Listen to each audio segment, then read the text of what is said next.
Oi pessoal, tudo bem com vocês? Então, hoje vim falar sobre o Pilex do Scott Fitzgerald. Eu, a princípio, não ia fazer nem vídeo desse livro, mas algumas pessoas me pediram, então aqui estou eu. Bom, esse livro chama Pilex, Drinks e Outras Bebedeiras, e é uma coletânea de textos do Fitzgerald que giram em torno desse assunto mais de bebidas, digamos assim. O Fitzgerald bebia muito, tanto ele como a mulher dele, que é a Zelda Fitzgerald, eram conhecidos por suas bebedeiras, seus porres, e, enfim, suas festas e tal. Um pouquinho do mundo desses personagens bêbados, digamos assim, também é retratado nos livros dele, né? Eu acho que dos que eu li, não li todos, mas os que eu li, principalmente Belos e Malditos, fala muito sobre isso, sobre como a bebida vai participando, vai causando o declínio da vida de algumas pessoas. Começa com uma introdução bem interessante do Leandro Sarmats. E, enfim, ele comenta um pouco sobre como o Fitzgerald tinha esse misto de depressão e de alcoolismo e, enfim, como isso afetou um pouco a personalidade dele e o trabalho dele também. E é um pouquinho de autodestruição dele mesmo. Então ele fala um pouquinho sobre isso na introdução. A primeira parte depois, então, é a seleção dos cadernos de notas, desculpa. E nessa parte tem várias frases de anotações diferentes que ele fez em cadernos diferentes. Então, são trechos mais curtos, né? Não são assim parágrafos contínuos, né? Eles são isolados e tem alguns um pouquinho maiores, então tem tipo tentativa de um poema, coisas assim que ele escreveu meio aleatoriamente. Então, por exemplo, tem ideias de títulos para coisas que eu acho que a maioria acabou nem usando, e por aí vai. Depois disso, tem a parte que eu mais gosto, que é chamada O Colapso Nervoso. Essa parte é um conjunto de 3 textos que ele escreveu para publicação. São mais longos, em que ele fala sobre sentimentos, depressão, bebedeiras, enfim, um pouco sobre como isso afeta de fato a personalidade dele, né? Então tem até uma frase que eu marquei que eu acho bem legal.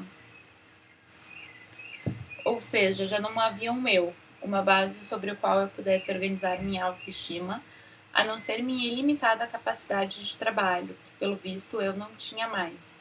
Era estranho não ter um eu, ser como um menininho largado numa casa grande, que sabia que agora podia fazer tudo quanto desejasse, mas descobrisse que não havia coisa alguma que quisesse fazer. Então a gente também tem que pensar o momento que ele está inserido de grande depressão, pós-grande depressão, assim, dos Estados Unidos, e eu acho que tem um pouco a ver com isso também, né, todo esse momento da vida. Enfim. Bom, a parte seguinte se chama Acompanhe o Senhor e a Senhora F ao 4º número. E nesse trecho aqui tem algumas entradas de diário depois dele ter casado com a Zelda, e em que ele fala um pouquinho dos hotéis, das viagens, das festas. Então eles são datados por anos. Também coisas que ele escreveu em cadernos. E vai contando um pouquinho essas histórias dos dois e como que era entre eles e como que era a vida deles em outras cidades também, né? Depois tem um texto chamado Dormindo e Acordando, de dezembro de 1934, em que ele fala sobre a insônia dele. Então, vai falar um pouco desse momento que para ele é psicologicamente muito pesado, de insônia e, enfim, também é um texto um pouco mais longo. Depois vem Minha Cidade Perdida, que são textos em que ele fala sobre Nova York.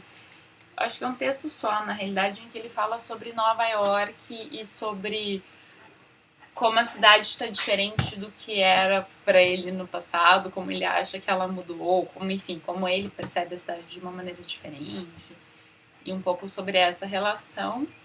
E por fim tem uma seleção de cartas enviadas por ele para pessoas diferentes que envolvam esses assuntos. Bom, e são esses os textos desse livro. Como eu comentei no meu vídeo de leituras, eu Assim, eu gostei muito de alguns, a parte do colapso nervoso é a parte que eu mais gostei.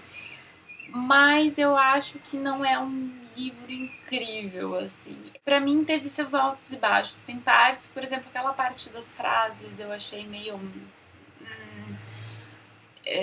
enfim, eu acho que quem gosta do Scott Fitzgerald, quer mais ler coisas que ele escreveu, não necessariamente pensando em publicação, mas coisas que ele escreveu em cadernos, sabe? Essas coisas que ele não sentou a escrever um texto, um livro para ser publicado, eu acho que pode ser bacana para quem gosta do autor. Eu não acho um bom livro para quem não conhece, para quem conhece e não gosta muito. Enfim, espero que tenha ajudado quem queria saber mais a esclarecer um pouquinho. E é isso o vídeo de hoje, pessoal. Até logo.